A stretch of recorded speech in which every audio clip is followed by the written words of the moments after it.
If you actually own a home, it's important to establish a HELOC, a home equity line of credit, as a break the glass emergency contingency plan, so that we do not have to deplete our valuable retirement savings if there's an emergency or a contingency, or the roof caves in, or you have a family member that needs help, or someone has a health issue that you have to write a big check for. We want to be able to break the glass and have a home equity line of credit available so that you do not have to deplete your retirement savings. I'm going to show you why.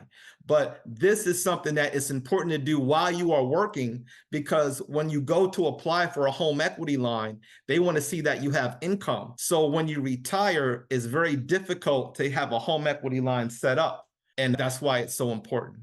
Now, I talked about having 2 years of your withdrawals in cash. In the example that I gave for Carol, she wants $10,000 a month to start her retirement. So that means she needs $240,000 to support herself for the first 2 years of retirement. Now, that's a lot of money. That's why I'm saying these are things that you need to start to think about before you retire. So the way this works is we have 2 years of cash available throughout your retirement, the entire retirement phase. We want 2 years in cash.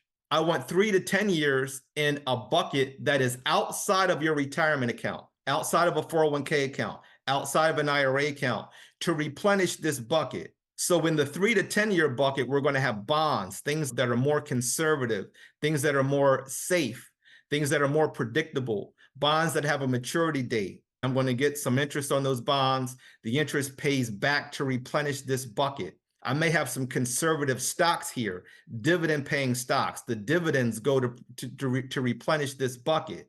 As those bonds mature, then we take those bonds and replenish the bucket as well. Now, what happens is, because I have 2 years of cash available and I have another backup bucket with 3 to 10 years of conservative investments, I'm able to weather periods like this. So this is how we protect against that sequence of return risk. You're retired and the market tanks, but we're not selling any stocks at fire sale prices to help you live, to give you money to live on. What we do is opportunistically, when the market is up, we're selling stock and replenishing this cash bucket. So the interest is going into this cash bucket. The dividends are going into this cash bucket. As bonds mature, it goes into the cash bucket. Any stocks in this bucket, when the market is up, we can opportunistically sell those stocks in an up market and replenish this bucket. We want 2 years of cash available to you at all times for the rest of your life once you retire. And this long-term bucket, this is where we're going to hold most of the money in retirement accounts. This is where the money will be for the Roth accounts, the 401k accounts, the IRA accounts. We want to set this up systematically over time.